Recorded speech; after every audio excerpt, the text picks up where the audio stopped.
Goodbye na sa bahay. Mitts? Yan. Ang cute! Nakikita ba sa camera? Mas grabe sa personal. We build our homes to help us to survive longer lives. Yan. Matataas yung ganyan nila. Sa Japan kasi hanggang sa baba yan. Sobrang lungkot. Iyakan kami.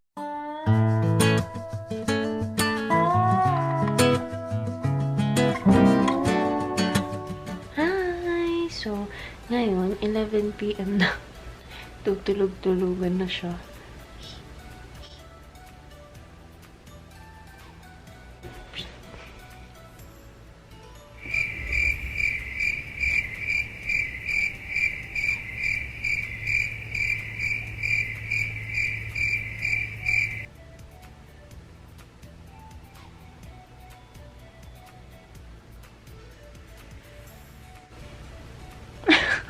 Say something. What do I say?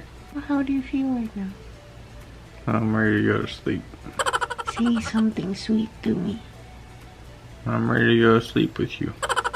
That doesn't count. I'm ready to cuddle with you in bed. Thank you. Good night. So, ako, magtutupi pa ako ng nilabhan namin. Ayan. Kasi para mag-e-empake na ako. Kasi bukas na yung alis namin. Yung itsura ko, medyo namaga yung mata ko kasi umiyak ako kanina. Ewan ko pa, masyado ako siguro na-overwhelmed sa experience ko dito. Ang babait ng mga tao, sobrang maalaga. Kaya, naiisip ko, ilang araw na lang kami, 2 days na lang kami, sobra akong nasasaktan. Parang, sobra akong nalulungkot. Parang, makikita ko sila after ilang years na naman. Hindi ko in-expect na magiging ganito yung experience ko. Masaya ako na nakapasyal-pasyal ako. Marami akong magandang pictures. Pero, yung iba talaga yung sa tao, yung mga nakasama ko, yung nakausap ko yung pamilya niya, ay, nalulungkot ako. Mamimiss ko sila as in.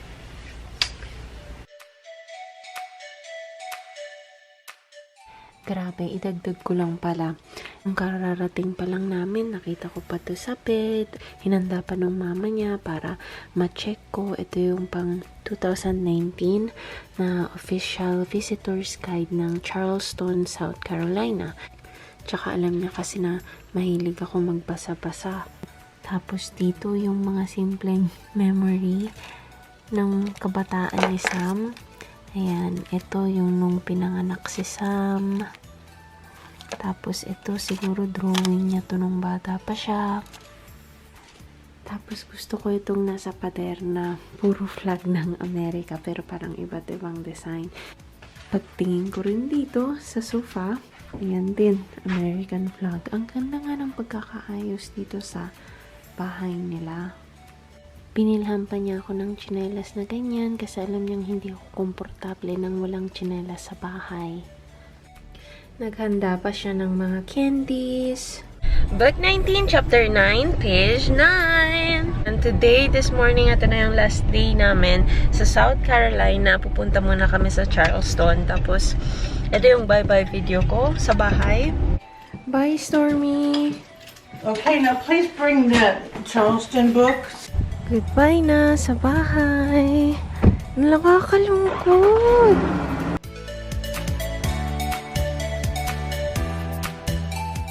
And now we're on our way. So punta kami sa Cracker Barrel. Cracker Barrel. Quacker Barrel. Quacker. He said Quacker. quacker. Quacker Barrel. Quacker Barrel. What? Cracker. Cracker. Oh, cracker. Oh, quacker. Oh, my... Cracker Barrel. Sus talaga. Breakfast time. Inaantay namin yung mama niya.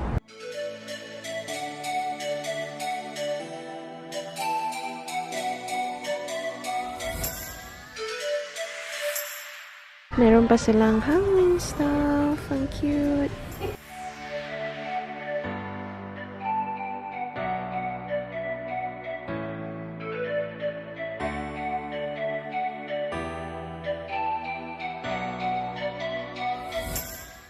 Pareho sa Pinas, no? Ang daming mga Christmas decors kahit September pa lang. And ayan, tinitignan namin tong visitor's guide na ibigay ng mama ni Sam. Bumili din ako ng mga magnets na napaka-cute. As in, eksaktong-eksakto sa gusto ko ipapakita ko sa inyo mamaya. Shape siya ng South Carolina, tapos colorful. Ayan, bumili ako ng 3 para sa mama ko tapos sa friend ko. Grabe, napakadami talagang love bug dito. Asa na sila? They're everywhere. Really, as in, mas madami pa sa lamok. Hindi ko alam kung nakikita yung love bugs. Grabe talaga. Nakikita ba sa camera? Mas grabe sa personal. Grabe. This is... Ito na yung binili kong magnets. Yan. Saan ba tayo pumunta? Is it, oh, there's Myrtle Beach here where we were supposed to go, but we're going to Charleston. This horsey. Oh, the alligator park. We didn't go there because Sam doesn't want to. I bought 3. 1 for me, 1 for my parents, and 1 for my friend. Ayan, ang cute! Tapos, bumili ako ng... What is this? You bought something too? Oh! Coaster. South Carolina, that's this. And... Yeah, I bought these because your breath always stinks. What? Are you talking about yourself? Okay, and eto, hand cream na ang cute. Parang nakasulat, natural goat milk hand cream.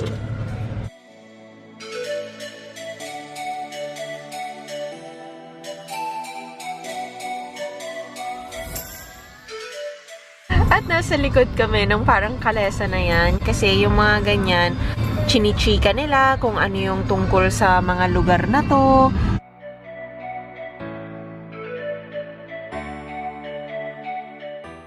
Ayan, dito sa parang store dito sa Charleston, merong parang mga Japan section, mga origami, earrings, ayan, damit-damit.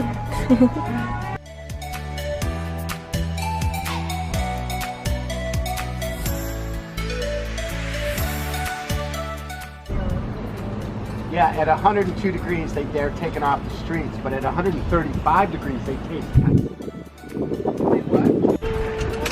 Intended for the flight.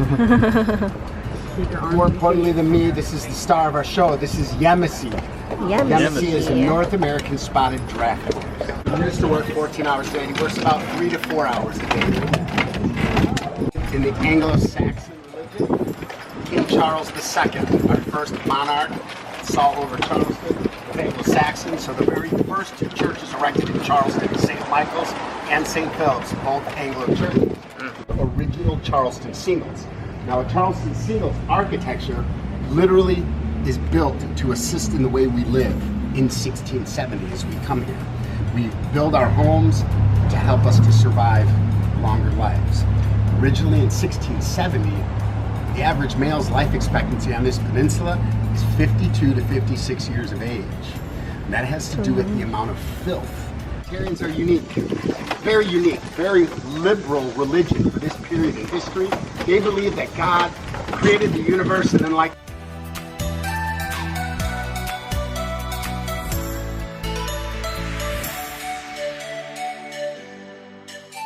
really interesting diaries of some of the jailers who were forced to work here. The average jailer would have a life expectancy of less than 3 years working in this facility, while the soldiers in prison had less than 1 year to live once they were locked up in here. All of the cells were all bare cells. No drinking water, no bathrooms, no electricity, no running water, anything. So they would mat the floors with hay, 40 guys in a cell that fits 8. And the filth was so bad that it was just death after death for that period of time. One of the scariest things.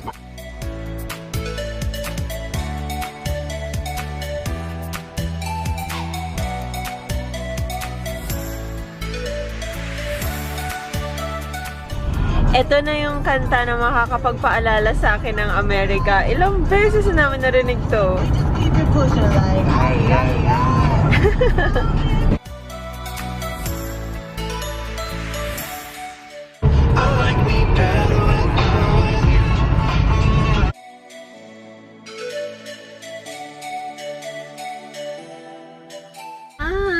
So, ayan, nandito na kami sa kotse. Bale, hindi na ako nakapag-vlog masyado after noon kasi bye-bye time na with his mom. Sobrang lungkot. Iyakan kami. I mean, kami lang ng mama niya kasi si Sam, bigla akong na-interrupt dahil si Sam biglang naglinis ng Naloka ako, grabe yung mga dito, yung bugs, mga insekto habang nagda-drive, namamatay sila dahil nababangga sila dito sa salamin. Kaya nakikita niyo, ayan ang mga spot na yan. Puro yan mga namatay na bugs. So, ayan na, mabalik tayo. Bale, sobrang nalungkot talaga ako kasi malapit na talaga ako sa mama ni Sam. Sobrang niyang bait, sobrang sweet. Hindi siya yung tipong mataray na parang since girlfriend to ng anak ko, parang tatarayan ko. Hindi, wala siyang ganun. As in, puro lang siyang smile. Tapos yung pag-aalaga niya sa akin, sobra. There was a time na medyo masama yung pakiramdam ko kahapon to. Nasa kwarto lang ako kasi sabi ko gusto ko lang magpahinga. Sabi ko kay Sam, okay lang, iwanan lang ako sa kwarto kasi mas gusto ko mag-isa lang ako nagpapahinga. Biglang pumasok yung mama niya para sabayan akong kumain. Nag-usap kami. As in, wala akong masabi sa pamilya ni Sam. Napakabait nila. Bali ngayon, papunta na kami sa Maryland, doon sa papa niya. Today is Monday dito sa Amerika. Bali, Wednesday morning ang alis namin pabalik sa Japan. So, bali mula dito sa Maryland, papunta sa Detroit. Yun ata mga konting oras lang, 2, 3, 1, I'm not sure. Pero mula Detroit, papunta sa Narita, 13 hours lang naman. Grabe yung saya ko dito sa trip namin sa Amerika. As in, ang dami naming nagawa, ang dami naming napuntahan. Pero, pinaka nasa-surprise talaga ako na sobrang nag-enjoy ako na makaband yung pamilya ni Sam. Parang deja vu. Biglang naalala ko lang. Dati kasi nagkaroon ako ng panaginip na sobra akong nag-enjoy. Yung mismong sinabi ko ngayon, nasabi ko na to dati. Or I mean, parang napanaginipan ko to. Makdo muna kami, makikiihi, makiki-wifi. So, napansin ko sa mga CR dito, yan, matataas yung ganyan nila. Sa Japan kasi hanggang sa babayan. Medyo nasanay na ako, pero nung una, uncomfy kasi parang walang privacy sa paa. Tapos yung tissue nila, ganyan yung itsura, hindi mananakaw. Okay naman, malilinis naman yung mga CR dito. Minsan may madumi, parang Japan lang din. Minsan may madumi. Actually, itong pinaka-gusto ko. Tuyo talaga yung kamay.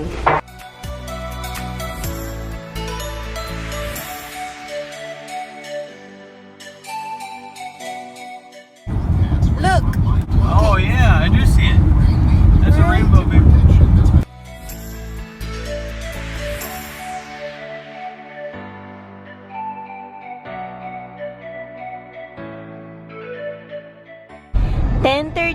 na ng gabi at andito pa kami sa daan. Meron pang 30 minutes bago makarating sa bahay nila Sam.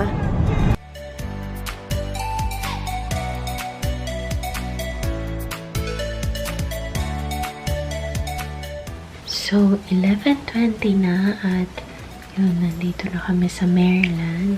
At ito yung sumalubong sa amin.